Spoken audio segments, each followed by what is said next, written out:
L'unité Caplast pour la production et la commercialisation du tube en PVC et PE, PEHD ou PEBD, a été réalisée en août 1999 en zone industrielle de Sétif.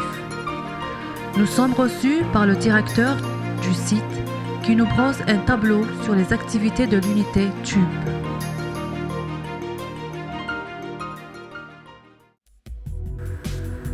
La production du tube est destinée à l'adduction en gaz de ville et en eau potable, au système d'irrigation et d'assainissement en général, bâtiments, hôpitaux, agglomérations urbaines ou rurales. Située au niveau de la zone industrielle de Sétif, sud-est de la ville, en direction de Batna. L'unité occupe une superficie de 17 000 m².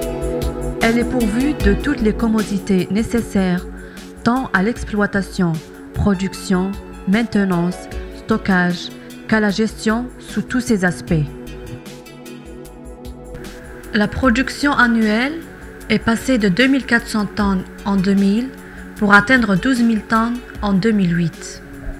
Pour faire face à la forte demande du marché, l'entreprise Caplast a beaucoup investi dans l'acquisition de lignes complètes de production et d'extrusion de tubes PVC et PE pour atteindre une production nominale de 20 000 tonnes en 2009.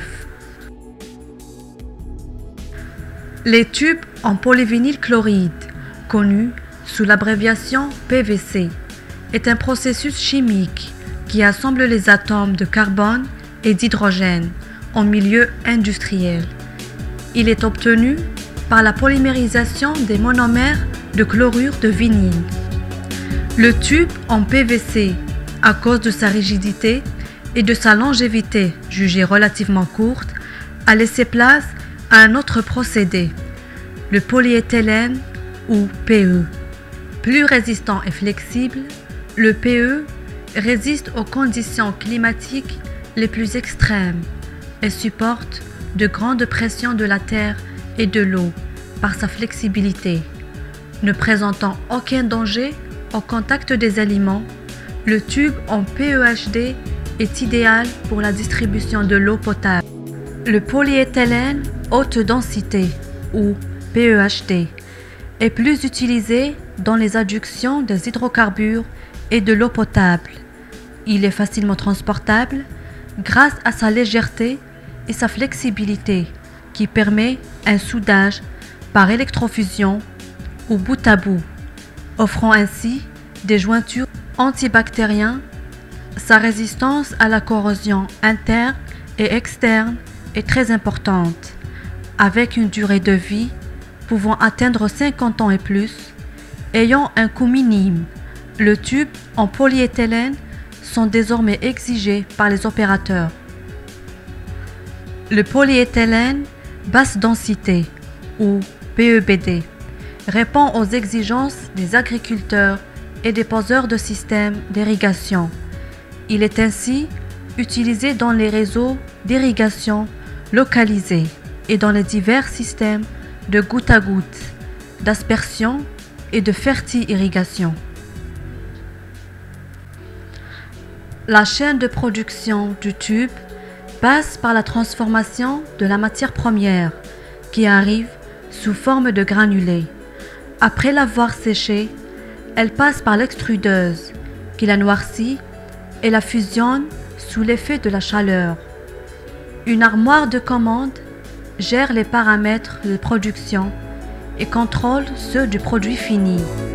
À sa sortie, avant le passage au bain de refroidissement, le tube subit un marquage sur lequel on peut lire la destination d'usage, jaune pour le gaz et bleu pour l'eau. Le calibrage du tube définit la dimension de celui-ci. Un système de traînage le conduit vers un dispositif pour référencer sa fabrication. Après vérification complète portant sur le centrage, l'épaisseur, le marquage, etc., en sortie de ligne, les tubes sont stockés de manière méthodique comme produit fini, prêt à être commercialisé. Les tubes de petit diamètre seront quant à eux enroulés et après vérification placés sur une aire qui leur est réservée. Selon la nature du tube et de son diamètre, allant de 20 à 630 mm, les tubes en PEHD et PVC sont livrés au réseau industriel, notamment l'industrie des hydrocarbures, l'assainissement, l'irrigation agricole, l'hydraulique et surtout l'alimentation en eau potable.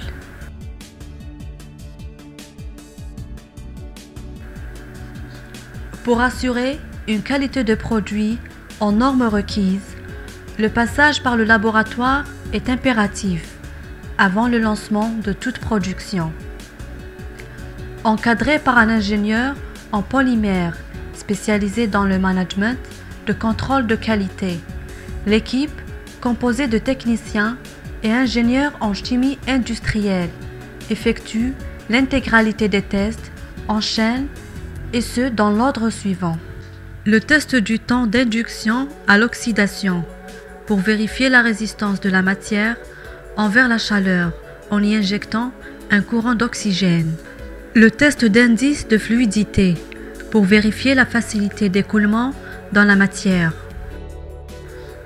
Le test de masse volumique.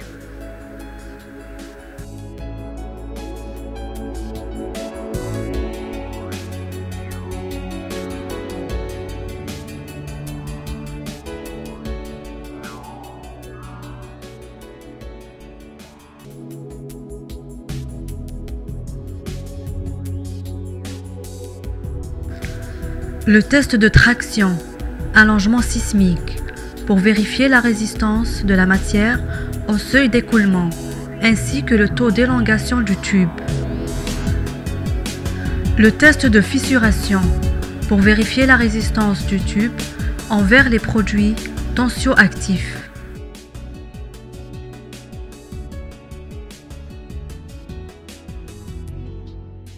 Le test de la dureté, pour vérifier la dureté du produit fini. Le test de pression à 20 et à 80 degrés pour vérifier la résistance du tube pendant 50 ans.